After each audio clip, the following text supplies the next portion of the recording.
मान सम्मान, पद प्रतिष्ठा और उच्च स्तर की खुशियों के प्रतीक सूर्य तुला राशि में अक्टूबर 2024 में 17 अक्टूबर को जा रहे हैं और ये प्रवेश करेंगे और ये यहाँ पर 16 नवंबर तक रहेंगे। तो आपके लिए कितने शुभ हैं। और ये जब इस राशि में जाएंगे, तुला राशि में जाएंगे, तो ये प्राय चित्रा, स्वाति और विशाखा नक्षत्र में भ्रमण करेंगे। तो सूर्य का गोचर आपके लिए कितना शुभ है, पहले तो हम ये जान लेते हैं कि सूर्य क्या है। सूर्य प्राय देखा गया है कि सूर्य हमारी आत्मा है। अगर आत्मा अच्छी है तो इंसान, बोलते हैं ना कि आत्मा से इंसान अच्छा है तो हर तरह से अच्छा है। अर्थात हमारी कुंडली में अगर सूर्य बहुत अच्छे भावों में है तो मनुष्य बहुत ही पद प्रतिष्ठा प्राप्त करता है। सूर्य का अच्छा होने से मनुष्य के मान सम्मान में वृद्धि होती है और वो खुशियाँ उसके जीवन में चार चांद लगा देती है।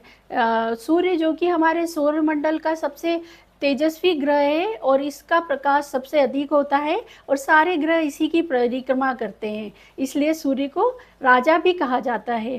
कालपुरुष की कुंडली में सूर्य 5वें भाव का मालिक होता है और इसको सिंह राशि से देखा जाता है। सिंह राशि जो कि सूर्य की मूल त्रिकोण राशि भी होती है। सूर्य हर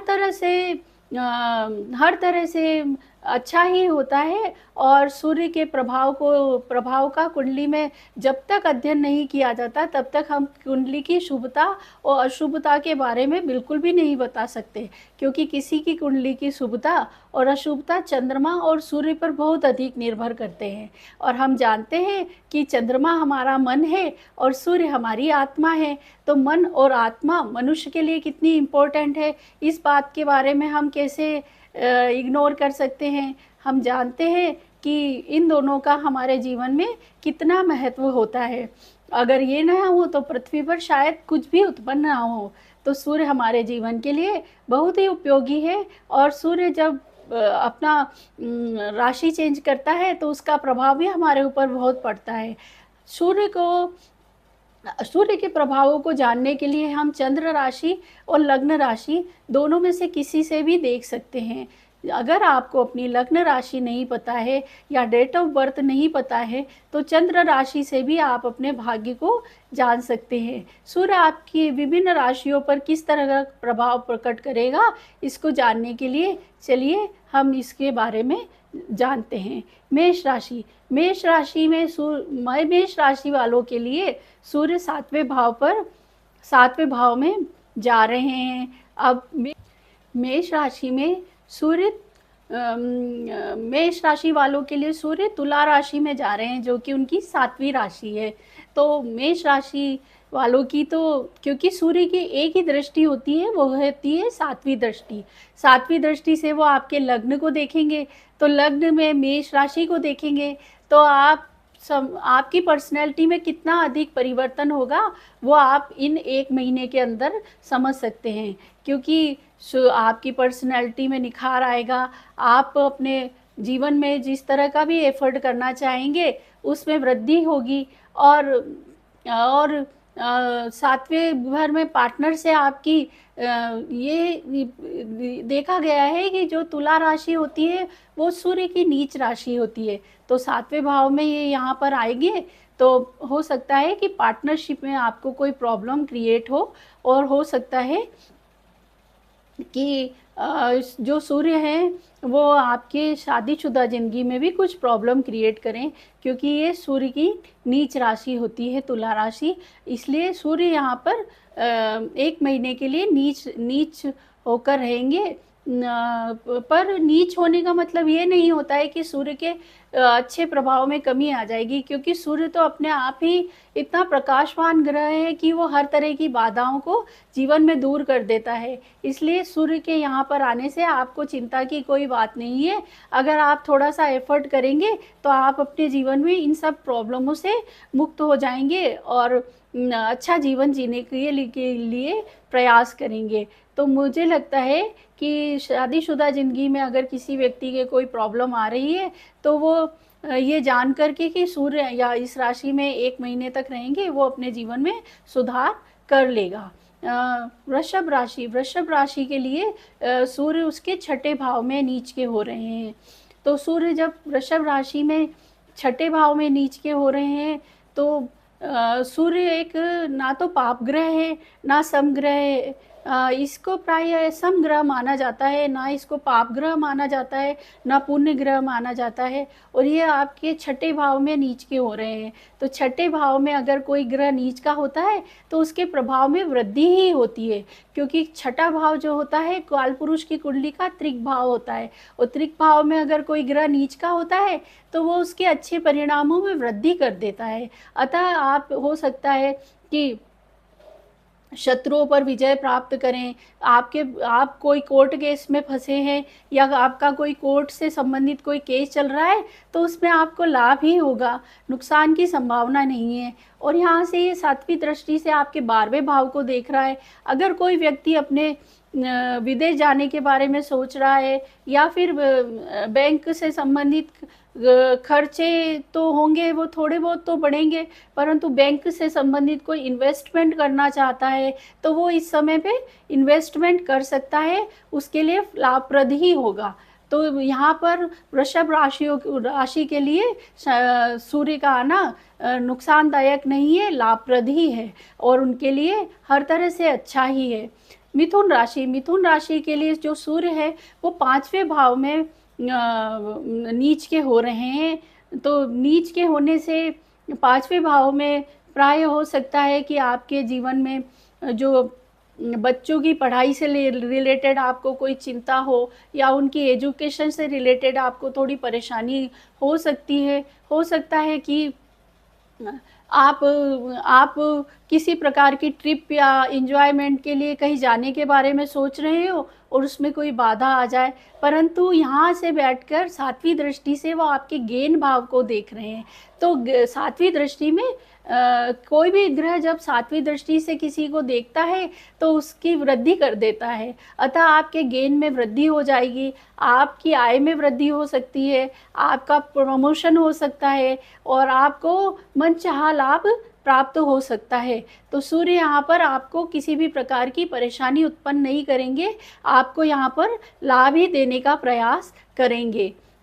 कर्क राशि वालों के लिए सूर्य जो है वो चौथे भाव में नीच के हो रहे हैं।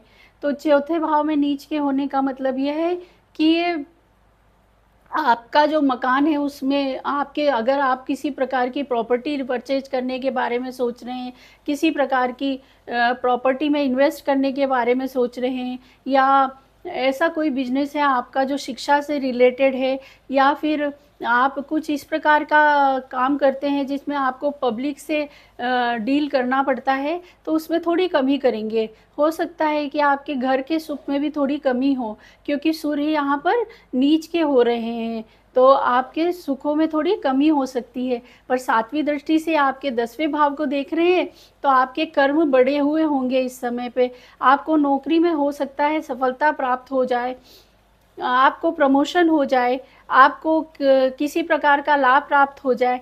तो यहाँ पर बैठकर सातवीं दृष्टि से सूर्य आपके 10वें भाव में शुभता भर देंगे, जिसके कारण आपके कर्म अति उत्तम हो जाएंगे। अब सिंह राशि के लिए जो सूर्य है वो 3रे भाव में नीच के हो रहे हैं। तो तीसरा जो भाव होता है वो पराक्रम का भाव होता है, हमारे एफर्ट का भाव होता है, या इन्फॉर्मेशन का भी भाव होता है, या सिनेमा से जुड़े हुए लोगों का भी भाव होता है। तो सूर्य जब यहाँ पर नीच के हो रहे हैं तो यहाँ पर अच्छे फल में थोड़ी वृद्धि कर देंगे, क्योंकि 3रे भाव में किसी ग्रह के नीच के होने का प्रभाव अच्छा होता है। और यहाँ से ये 7वीं दृष्टि से आपके भाग्य को देख रहे हैं, तो भाग्य में भी वृद्धि कर देंगे और आपको यहाँ से अच्छा ही परिणाम प्राप्त होगा। आपकी पिता अगर नौकरी पेशा हैं तो उनमें उनके प्रमोशन होने की संभावना है। आप अगर उच्च शिक्षा के लिए कहीं जाना चाहते हैं तो आप जा सकेंगे। अतः ये हर तरह से आपके लिए उत्तम ही है। सिंह राशि के लिए कन्या राशि के लिए जो सूर्य नीच के हो रहे हैं, वो दूसरे भाव में नीच के हो रहे हैं। तो दूसरा भाव जो होता है वो कुटुंब का भाव होता है, वो बैंक बैलेंस का भाव होता है, स्पीच हमारी दूसरे भाव से ही देखी जाती है। तो इसमें किसी ग्रह का नीच के होने का मतलब ये है कि आपकी स्पीच में थोड़ी प्रॉब्लम आ सकती है। आपकी स्पीच थोड़ी क्रूर हो सकती है, आप किसी से क्रूरता से बात कर सकते हैं। और इससे ये अष्टम भाव को देख रहे हैं, तो हो सकता है कि आपको कोई छुपा हुआ धन मिल जाए। हो सकता है जिस धन की आप बहुत दिनों से आश नहीं कर रहे थे, अब आपको प्राप्त हो जाए। कोई ऐसी बात, आप अगर गुण रहस्य, गुण ज्ञान के बारे में जानना चाह रहे थे, जैसे कि कुछ ऐसे अध्ययन करना चाह रहे थे एस्ट्रोलॉजी से रिलेटेड या किसी अन्य साइंस से रिलेटेड, तो इस समय में आप करेंगे तो आपके लिए अति उत्तम है। और कन्या राशि के लिए यहाँ पर जो सूर्य का प्रभाव है वो सम है, ना तो ज़्यादा अच्छा है ना ज़्यादा बुरा है। और तुला राशि के लिए जो सूर्य का प्रभाव पड़ रहा है वो उनके पहले भाव में पड़ रहा है। तो पहले भाव में पड़ रहा है, मतलब लग्न में ही पड़ रहा है। तो तुला राशि वालों के लिए तो पर्सनैलिटी हो सकती है कि सुधर जाए, पर्सनैलिटी पे प्रभाव सबसे अधिक पड़ेगा। हो सकता है कि आप एफर्ट करना चाह रहे हैं उसमें थोड़ी कमी आए और आप उस तरह से एफर्ट को नहीं कर पाए। पर आप चाहें तो सातवीं दृष्टि से हो सकता है पार्टनर से आपका जो संबंध होगा वो अत्यंत शुभ होगा और आप खुशी भरा जीवन जीने का प्रयास करेंगे। इन 1 महीनों में तुला राशि वालों के लिए थोड़ा समय मिला जुला है, अतः उन्हें इस समय में विशेष ध्यान रखने की आवश्यकता है। वृश्चिक राशि के लिए जो सूर्य नीच के हो रहे हैं वो 12वें भाव में हो रहे हैं। तो 12वां भाव व्यय का भाव होता है, यहाँ से हम वो विदेश यात्रा को भी देखते हैं। ये हमारे सुख का भाव होता है, नींद का भाव होता है, यहाँ से हम गुप्त शत्रुओं को भी देखते हैं। तो हो सकता है कि यहाँ नीच के हो रहे हैं तो यहाँ पर अच्छा फल देंगे, क्योंकि त्रिक भाव में नीच के ग्रह हमेशा अच्छा फल देते हैं। तो सूर्य यहाँ पर बैठ के आपको हर तरह से अच्छा फल देंगे। 7वीं दृष्टि से ही आपके छठे भाव को देख रहे हैं, तो छठे भाव से भी संबंधी जितनी भी परेशानी, रोग, ऋण, शत्रु आदि है, इनको कम करने का प्रयास करेंगे। इसलिए आपके लिए ये 1 महीना बहुत ही उत्तम है। इस महीने का आप अच्छी तरीके से उपयोग करेंगे तो आपको सफलता ही मिलेगी। धनु राशि के लिए ये सूर्य जो है वो 11वें भाव में नीच के, 11वां भाव गेन का भाव होता है धनु राशि वालों के लिए। तो यहाँ पर जब सूर्य नीच के हो रहे हैं तो गेन में थोड़ी कमी आ सकती है, जैसे कि पैसे से संबंधित कुछ कमी आ सकती है। परंतु 7वीं दृष्टि से आपके 5वें भाव को देख रहे हैं तो वहाँ के प्रभाव में वृद्धि ही करेंगे, कमी नहीं करेंगे। इसीलिए धनु राशि के लिए सूर्य का नीच का होना यहाँ से अच्छा और शुभ प्रभाव लाएगा। पर हो सकता है कि मान सम्मान में थोड़ी कमी आए, या पैसे से संबंधित अगर आप कोई ऐसी डील कर रहे हैं जो कि इस समय में नहीं करनी चाहिए। आपको विष्णु सहस्त्र नाम का पाठ करना चाहिए, जिससे कि अगर आप कोई डील कर रहे हैं या पैसे से संबंधित कुछ कामों को कर रहे हैं तो उसमें आपको सफलता प्राप्त हो सके। मकर राशि के लिए मकर राशि के लिए जो वक्री हो रहे हैं वो 10वें भाव में ही वक्री हो रहे हैं। तो 10वें भाव जो कि कर्म का भाव होता है उसमें सूर्य का नीच का होना अच्छा नहीं माना जाता, क्योंकि यहाँ पर सूर्य दिग्बली होते हैं और यहाँ पर अगर वो नीच प्रभाव दे रहे हैं तो मकर राशि के लिए सूर्य का नीच का होना थोड़ा ठीक नहीं है। उससे उनके कर्मों में थोड़ी कमी आएगी और हो सकता है कि कर्म इस प्रकार से ना हो पाए जिस प्रकार से आपने पहले कई समय से सोच रखे हैं। अतः 1 महीने ये जो तक सूर्य नीच के हैं आप अपने कर्मों पर ध्यान रखें और कोई भी ऐसा काम ना करें जो कि लंबे समय के लिए हो, क्योंकि उसमें कमी आ सकती है। यहाँ से 7वीं दृष्टि से वो आपके चौथे भाव को देख रहे हैं, इसीलिए चौथे भाव से संबंधित भी विभिन्न प्रकार के कामों में आपको थोड़ी सावधानी रखने की ज़रूरत है, क्योंकि चौथे भाव में भी जो ग्रह समय है वो थोड़ा ठीक नहीं है। अर्थात मकर राशि के लिए सूर्य का नीच का होना थोड़े कर्म के हिसाब से ठीक नहीं है। बाकी तो अगर आप विष्णु सहस्त्र नाम का पाठ करें या सूर्य भगवान को सुबह उठ के जल प्रदान करें तो हो सकता है कि उसकी शुभता में थोड़ी वृद्धि हो जाए। कुंभ राशि के लिए जो सूर्य है वो नवे भाव में नीच के हो रहे हैं। तो नवा भाव जो कि सूर्य का भाग्य का भाव होता है, तो जब सूर्य यहाँ पर आकर नीच के होंगे तो आपके भाग्य में थोड़ी कमी कर सकते हैं। हो सकता है कि आप जिस तरह से भाग्य को करना चाहें, मतलब आपका भाग्य साथ ना दे, और हो सकता है कि आप जो भी एफर्ट करें वो इस समय पे आपको लाभ ना दे। तो कुंभ राशि के लिए ये समय 1 महीने का जो है वो थोड़ा ठीक नहीं है, पर और भी ग्रह हैं कुंडली में जो कि आपका साथ देंगे, तो हो सकता है कि आपके लिए समय उत्तम निकल जाए। और अगर आप पराक्रम का साथ रखेंगे और एफर्ट करते रहेंगे तो सूर्य भगवान को जल चढ़ाते रहेंगे तो आपका समय उत्तम ही निकलेगा, मेरा ऐसा विश्वास है। मीन राशि के लिए जो सूर्य नीच के हो रहे हैं वो 8वें भाव में हो रहे हैं। 8वें भाव में सूर्य का नीच का होना अत्यंत ही अच्छा होता है। यहाँ से वो 7वीं दृष्टि से आपके दूसरे भाव को देखेंगे, तो दूसरे भाव में आपके वो मतलब कुटुंब में वृद्धि कर देंगे, भाग्य में वृद्धि कर देंे और आपको शुभ ही परिणाम प्राप्त होंगे। बैंक बैलेंस भी बढ़ सकता है आपका।